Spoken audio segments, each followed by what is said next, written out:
Halo everyone. Pada video ini kita akan membahas tentang sifat asam basa suatu larutan. Nah, video ini membahas tentang apa aja. Jadi yang pertama membahas tentang boleh nggak sih senyawa asam itu dicicipi. Nah, jika tidak boleh, lalu caranya itu gimana biar kita bisa tahu suatu senyawa itu dia sifatnya asam atau basa. Nah, kemudian akan dibahas juga tentang indikator asam basa, karakteristik senyawa asam basa, serta sifat asam dan basa. Ada asam kuat, asam lemah, dan basa lemah. Nah, sebelum kita lanjut ke video selanjutnya, kalian boleh tekan dulu tombol subscribe di bawah ya. Saya tunggu 3 detik dari sekarang.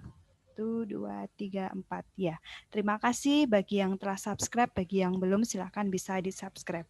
Oke, jangan lama-lama, baik kita masuk ke pembahasan. Nah, larutan asam dan basa boleh dicicipi apa enggak? Jawabannya adalah tidak boleh ya. Ya, memang suatu larutan, nah misalnya di jeruk nih, nah jeruk itu kan kita udah tahu dia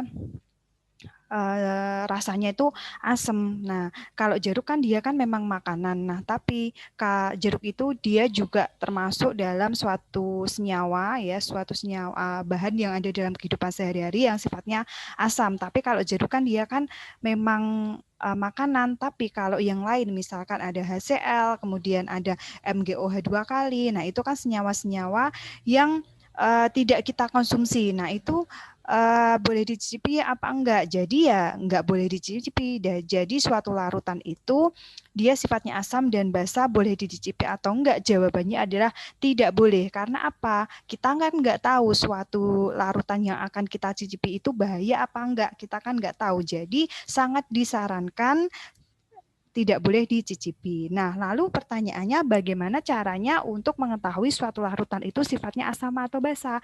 Nah, kita menggunakan yang namanya indikator. Ya, indikator tersebut ada dua macam, yaitu indikator buatan dan juga indikator alami. Nah, kalau indikator buatan, contohnya itu larutan bernama fenolftalin. Kemudian ada larutan bernama bromtimol biru. Kemudian ada larutan juga yang namanya metil merah. Nah, larutan-larutan ini itu bisa menunjukkan larutan tersebut itu sifatnya larutan yang kita uji itu sifatnya asam atau basa. Kemudian kita juga bisa menggunakan indikator alami nih, misalnya kita bisa gunakan kunyit, jadi suatu larutan X katakanlah ya. Nah, ini kita mau uji dia senyawanya dia itu mengandung asam apa basa. Nah, itu bisa kita gunakan indikator kunyit dan juga indikator bunga sepatu. Nah, caranya gimana? Caranya ini adalah kita ekstrak ya. Jadi ini kita ekstrak. Nah, kemudian selain menggunakan indikator buatan dan indikator alami, kita juga bisa menggunakan yang namanya indikator universal itu bisa. Kemudian juga ada kertas lakmus. Nah, kertas lakmus ini ada dua macam ya, kertas lakmus merah dan kertas lakmus biru. Nah, kalian bisa ingat lagi untuk pembahasan yang mengetahui suatu larutan menggunakan bersifat asam atau basa menggunakan kertas lakmus. Oke, masuk ke pembahasan selanjutnya yaitu tentang karakteristik asam. Nah, yang pertama dia itu rasanya kebanyakan itu memang asam ya, jadi masam. Namun jangan pernah dicicipi. Tadi harus kita gunakan alat-alat atau larutan-larutan yang memang ditujukan untuk mengetahui atau menguji suatu larutan itu sifatnya asam atau basa. Nah, selanjutnya dapat mengubah lakmus biru menjadi merah. Jadi kertas lakmus yang biru itu ketika dilarutkan dalam ketika dicelupkan dalam suatu larutan yang sifatnya asam, nanti warna biru itu akan berubah jadi merah. Nah, gimana kalau larutan yang maaf, gimana kalau lakmus yang berwarna merah ya, dia warnanya tetap merah gitu ya. Kemudian dapat menghantarkan arus listrik, ini untuk yang sifatnya asam kuat. Selanjutnya ada jika dilarutkan dalam air akan melepaskan ion hidrogen atau ion H+. Nah, ini sesuai dengan teori asam basa menurut Arrhenius. Kalian bisa cek ya untuk teori asam basa Arrhenius, Bronsted-Lowry, dan juga Lewis itu sudah saya jelaskan di video saya sebelumnya. Saya taruh linknya di deskripsi box ya, nanti kalian bisa cek. Nah, selanjutnya adalah karakteristik basa. Kalau basa dia itu rasanya itu pahit ya, namun jangan dicicipi sekali lagi. Kemudian dapat mengubah lakmus merah menjadi biru dan dapat mengantarkan arus listrik untuk yang basa kuat serta jika dilarutkan dalam air akan menghasilkan ion hidroksida atau OH-. Atau juga basa ini sifatnya itu kaustik ya. Kaustik itu artinya adalah dia itu sifatnya agak licin gitu seperti sabun. Baik, masuk ke sifat asam dan basa. Nah, jadi asam dan basa ini ada dua ya. Asam itu ada dua macam, yaitu asam kuat dan juga asam lemah. Nah, sedangkan basa juga sama, ada basa kuat dan basa lemah. Kalau asam kuat kita bahas, nah asam kuat itu adalah senyawa asam yang terionisasi sempurna di dalam air. Nah, contohnya apa sih? Misalnya nih HCl. Nah, HCl ini itu ketika dilarutkan dalam air dia akan menjadi ion H+ dan juga ion Cl-. Nah, ini dia terionisasi sempurna. Bisa kita lihat dari mana ini?